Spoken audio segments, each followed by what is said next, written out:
How do you do, fellow kids? You're about to see a video I shot at 42 Gear Street with my good buddy John Simons from Sonic Drive Studios, in which we try out the Friedman Jose amp. And this is a bit of an intro to the intro because I want to add some more context. First and foremost, because I'm super awkward in that video. This was the very first video I shot at 42 Gear Street 7, and it was on brand day. On the first day of 42 Gear Street, kind of the brands take over and they book the studio slots, and usually they pick who they want to work with. And in the grand scheme of 42 Gear Street, my channel is still pretty small. But when it transpired that Friedman were going to have a brand day slot and they were bringing the Jose amp, and that would be the only chance to play that amp because it would only be available that first day, I was like, nah, I'm not leaving this place without playing that Friedman amp. So I threatened physical violence and I actually got the slot, the first slot. And it was a little hectic. Plans changed here and there now. First it was going to be me, then John, and then it transpired that John was going to be sitting in with most other guitarists, and we'd figure I'd twist the knobs, he'd play a bit, and then we'd change. We didn't have the dynamic quite down yet. The following day we shot another video today which went much smoother. I'm just saying that because John is super professional in this video. He does a fantastic job and I'm like a deer in headlights. You'll be able to see a much longer video with all the other guitarists John sat in with on his channel, Sonic Drive Studio. I'm sure you know it. Anyway, we mic'd up the real cab that was there. That was a Palmer 2x12, which had Celestion M65 creambacks in there. The microphone in the studio was a Sennheiser E609, a mic I wasn't 100% familiar with. I know the 906, but I tried to mic the cab up to the best of my abilities. So 50% guided by ancient instincts and experience and 50% luck. Luckily, I think the sounds were awesome. So that's probably my little contribution to the day. So yeah, anyway, I'm super awkward in that video. It improved the following days, thank goodness. Why post it anyway? Because I think the tones we got, they're just too good to not post them. Yeah, that's enough of me yapping after the video. 42 Gear Street 7. Hey guys, John here from Sonic Drive Studio with my good friend The other John Brown coming at you live from Camp Clickbait, also known as 42 Gear Street 7. And we have the unique opportunity to try out a Friedman Jose amp. Yes, and it's going to be a lot of fun. So this is the first time that we've plugged into this amplifier.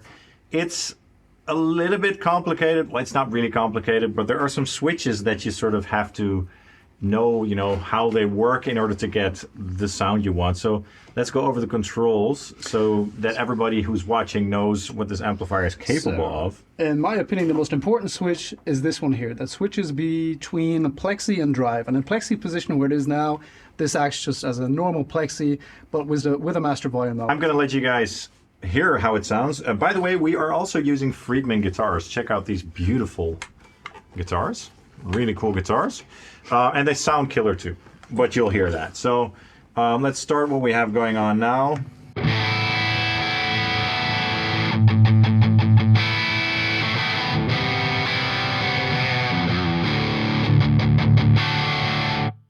And in plexi mode, we have these two, or in any mode really on the plexi, we have two volumes, one bright volume, which we have cranked right now, and a normal volume for lower frequencies. And those are two parallel gain stages, as I understand that, and you can blend these with the volume knobs, and usually you'd have both of them cranked. Shall I try them? Just a sec.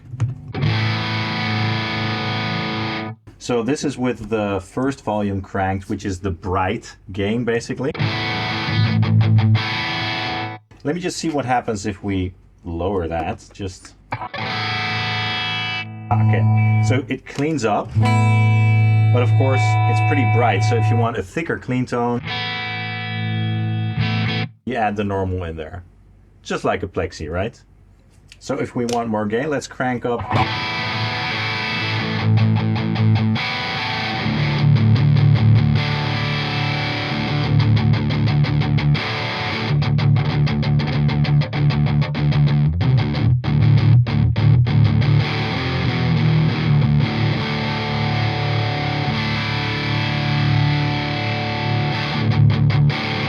That's about the sweet spot, isn't it? Yeah, I mean, the first one is the tighter, more bright sound, and if you want a bit more of a loose bottom end, or I think if you're going to use this with, say, a tube screamer up front, you might want to add more of that volume 2 in there for some fatness. But if we want more fun, we can switch this to drive mode, and that activates, I guess, a gain stage with a gain knob. Let's see what happens. Let's start it up.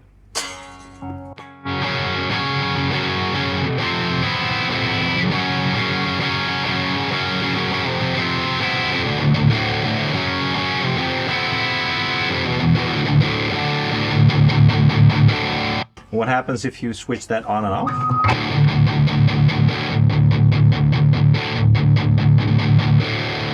That's like an always on switch for me, probably. I say it so. adds the juice. Very So cool. in addition to that, we have gain styles here. This is a 3-position switch. And to this side, oh, wait a sec, is it? No, it is. Let's put it in the center. We already had gain. No, that's fine, that's fine. So It's in this the is in the center center.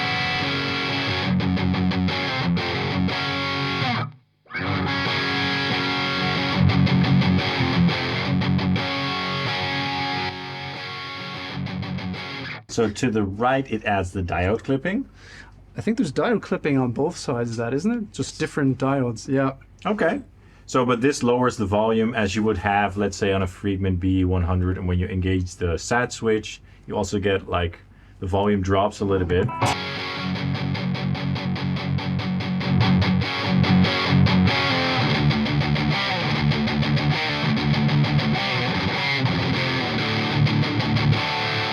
I like that. And if Feels we good. put the switch to the other side, that switches the master volumes that are used. We have a post EQ master volume here, which is active all the way to the left and in the center position, but no, all the way to the right in the center position. And the position it is in now, it uses the pre-effects loop master volume. Right? Give it a shot.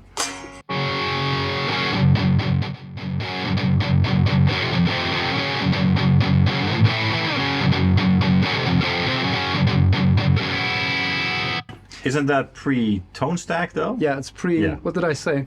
Effects loop. It's pre. It's pre EQ anyway, and because it's pre EQ, we can really pump it in that way, give it the beans.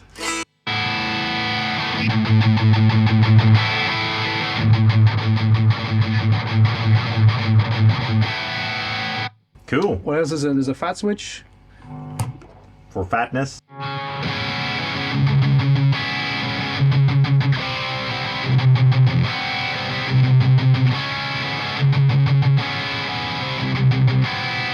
I prefer the leaner Yeah, me too. sound. And finally, we have a switch to switch between different presence styles. We have a modern presence style and a vintage presence style. At the moment, it's on normal or modern. Let's switch it over to vintage.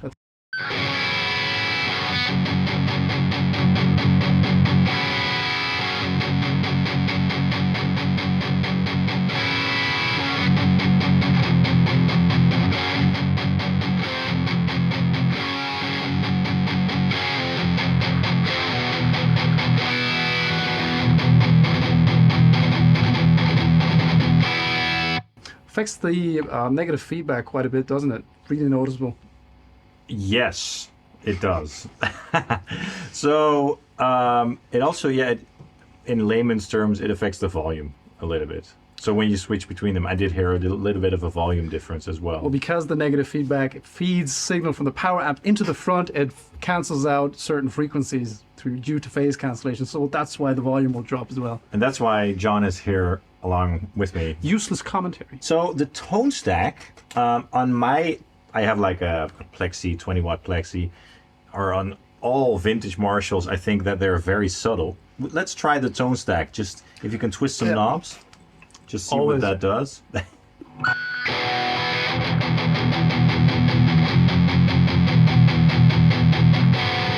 Dude, that bass control is so powerful. That's more effective than I know it from Plexis. Yeah, but that's also because you're at now at the yeah. stack master, so the more signal is feeding the EQ. Let's switch if you back. go back to the yeah. other one, it basically will do what you said. Interesting. Let's try that. Let's do start that. over, yeah. So maybe that won't be audible in the video. Maybe we should explain. We can cut this out. Explain what? That the tone stack reacts differently based on the master volume Well, position. yes, because if you feed a hotter signal into the tone stack, you're going to have more effect. You're going to have more noticeable effects by twisting the knobs, as opposed to using a weaker signal. Talking is hard. So So let's try that with the other we're position. in post tone stack master volume now. Bass all the way down. Give it some chugs.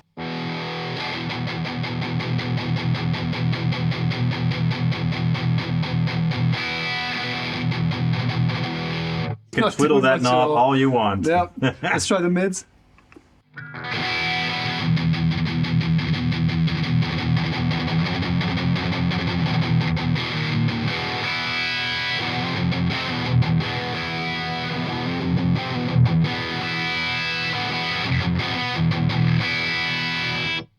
I like the way the tone stack behaves in the other. Yeah, me too. Mode. Let's try that It's one. just more powerful. Just give it a quick run through.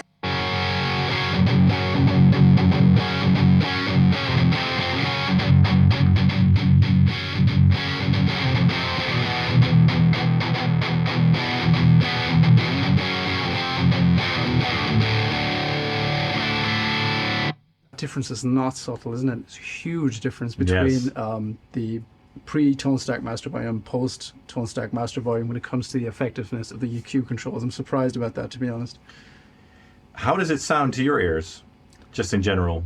Really good. I Yeah. like it. It's not as saturated as I would usually play an amp, but it just has a really pleasant tonal quality. It's a fun amp, definitely. I want one already. Yeah, I mean, vintage British amps are fun, but this is just like a whole nother league. And there's all kinds of toys you can play with on it just to shape the way the amp responds, which I think is really cool. You want to try get your rhythm tone on this thing? Yes.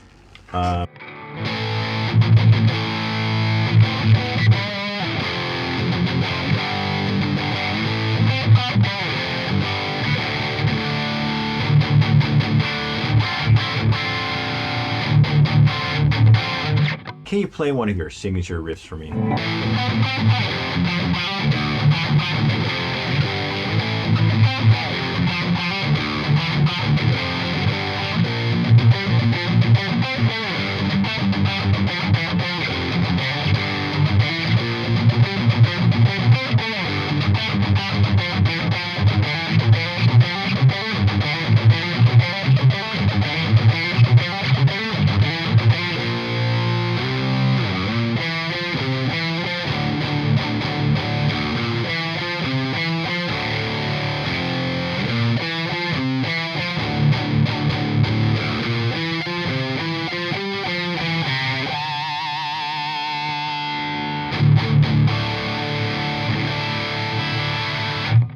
So, what else would you want out of this tone? How would you tweak it to make it, because it sounds pretty massive in the room. Yeah, I'd like it a bit brighter, in fact. So what are we on now? Are we on the postmaster or post see. tone stack or pre?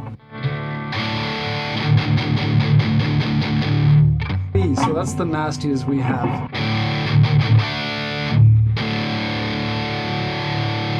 Dial back volume 2 for me, the normal volume a bit, and let's give it a bit less bass and a bit more presence.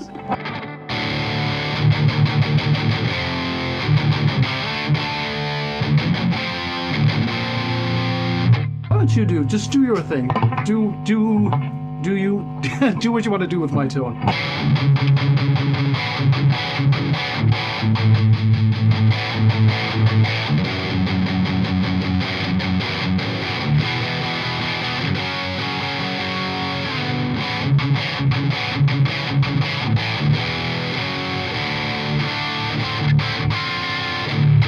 It's just a massively fun amp. If I'm honest, it sounds great as is. I think so too. It's a really fun amp.